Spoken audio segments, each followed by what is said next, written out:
Good Morning Business, le grand entretien. L'invité de BFM Business et RMC Découverte ce matin, c'est Jacques Cressel. Bonjour. Bonjour. Vous êtes directeur général de la Fédération du commerce et de la distribution. Alors justement, les distributeurs seront reçus à Bercy dans les prochains jours pour limiter l'impact de l'inflation. Vous allez nous dire dans quelques instants ce que vous attendez de ces discussions, à quoi il faut s'attendre. Est-ce qu'il faut s'attendre à un mois de mars rouge au niveau des prix? Juste avant, on va écouter Emmanuel Macron. Il s'est baladé ce matin dans les allées de Rungis, aux côtés de la France qui se lève tôt. Et il a confié que lui, il s'attend à un pic d'inflation bientôt, là, qui arrive tout bientôt. On l'écoute. C'est une inquiétude pour nos compatriotes qui sont les plus modestes et pour qui c'est très dur de boucler la fin du mois. Donc on a mis en place des dispositifs d'aide. Ils ne sont pas toujours suffisants, on le sait bien. Donc là, il faut qu'on tienne. Je pense que c'est ce semestre qu'on aura sans doute le pic de cette inflation. Alors le pic de l'inflation ce semestre, Jacques Cressel, vous êtes en première ligne. C'est sur vos épaules que repose une partie de la responsabilité. Est-ce qu'on va arriver à contenir les hausses de prix réclamées notamment par les industriels ? On ne va pas être dans le fameux mars rouge. Ce qui est certain, c'est que l'année dernière, les négociations annuelles se sont terminées par une augmentation de l'ordre de 4%. Puis ensuite, il y a eu des renégociations. Ouais. Tout ça a abouti à peu près à 13% d'augmentation. L'an dernier, 2022, plus 13% en moyenne. Plus 13% en moyenne. Là, on a des négociations qui vont se terminer sans doute par une augmentation de l'ordre de 10%. Et donc ça veut dire qu'il va y avoir une nouvelle augmentation au-delà des 13%. Pour le consommateur, on peut se dire c'est 10, 12 par rapport à 13, donc il n'y a pas d'évolution, ce que dit souvent le politique. Ouais. La réalité, c'est que ça s'additionne. C'est-à-dire, ça s'additionne. Alors ça fait pas 22 ou 23, mais ça va faire 20% en 2 ans. En 2 ans, mais c'est exactement ça. Et il suffit de regarder, le prix du beurre a augmenté 30%. Il y a toute une série de produits qui ont augmenté de manière extraordinairement forte. Et le sujet aujourd'hui, c'est, on a encore une semaine, c'est de savoir comment on limite au maximum ces hausses. Mais attendez, Jacques Cressel, parce que vous nous avez dit que l'an dernier, c'était plus 4, puis après, il y a eu des petites augmentations. Ça s'est vu quand même, mais bon, c'était réparti. Là, vous nous annoncez un mars rouge à plus 10%. Non, c'est pas un mars rouge, parce que ça veut dire une augmentation qui va être d'un coup un peu plus forte, même si ça va s'étaler, alors que, par définition, l'année dernière, ça s'est fait au fur et à mesure. Ah oui, du coup il va y avoir une augmentation. C'est pour ça que les politiques parlent du premier semestre, que le président de la République lui-même parle de pic, parce qu'il sait très bien qu'il va y avoir une augmentation, effectivement, un peu plus forte, mais plus immédiate, et qu'ensuite, on peut espérer que ça se ralentira un peu. Le sujet aujourd'hui, c'est de savoir comment on fait pour limiter ça. Il y a 2 choses essentielles à faire. La première, c'est que les grands industriels, aujourd'hui, ont une attitude qui est totalement irresponsable sur le sujet. Ils essaient de profiter de la situation, d'avoir un effet d'aubaine, puisqu'il faut bien voir... Il faut bien voir, ils ont tous annoncé des augmentations de marge.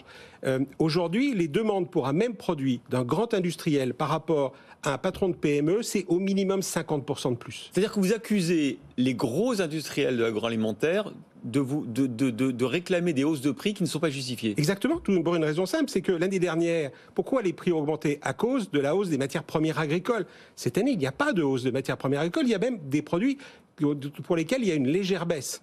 Il y a d'autres coûts, naturellement, comme l'énergie, mais ça ne suffit pas à expliquer l'ensemble des hausses. Donc la première chose que nous demandons, c'est que le gouvernement convoque dans les heures qui viennent, l'ensemble des grands industriels en leur demandant d'être raisonnables et d'avoir des demandes de hausse pour la dernière semaine des négociations qui permettent d'aboutir. Puis la deuxième chose, c'est que pendant ce temps, au Parlement, on a une loi qui cherche à augmenter les prix. On ne peut pas à la fois avoir le gouvernement et le président qui dit attention, les prix vont augmenter. Ça fait d'ailleurs 1 an qu'on nous demande d'augmenter les prix.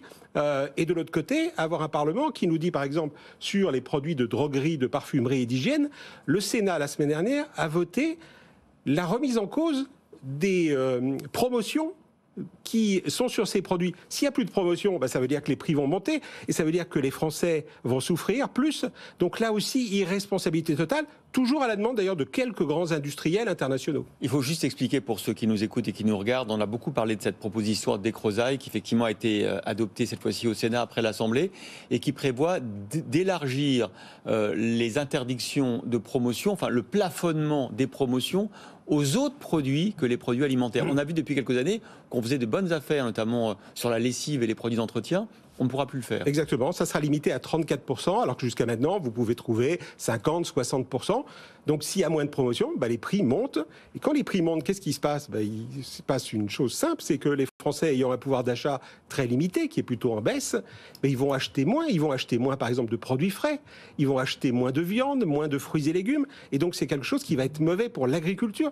On ne comprend absolument pas comment, à la veille du Salon de l'agriculture, le Sénat ou l'Assemblée nationale prennent des mesures qui soient défavorables à l'agriculture française. C'est incompréhensible. Jacques Ressel, je l'ai dit, les distributeurs vont être reçus à Bercy. Qu'est-ce que vous attendez, vous, de cette rencontre ? Vous l'avez dit, une convocation immédiate des industriels, une revue de ce projet de loi Descrozaille ? Ce sont nos deux demandes claires, nettes. Les contacts se sont permanents avec Bruno Le Maire et avec Olivia Grégoire. Il nous a demandé un panier anti-inflation. On a bien vu que c'était compliqué. C'est abandonné. C'était gadget pour vous ? Non, c'est beaucoup de communication. Il y a quand même deux distributeurs qui l'ont accepté. Il y a Lidl, Mais la plupart des distributeurs, vous entrez dans un magasin aujourd'hui, vous avez des produits anti-inflation absolument partout depuis plusieurs mois. Oui, mais ça vous fait... Attendez, parce que le projet du gouvernement, c'était d'avoir un panier standard partout pour pouvoir comparer les prix entre distributeurs. Ça vous fait peur de comparer les prix ?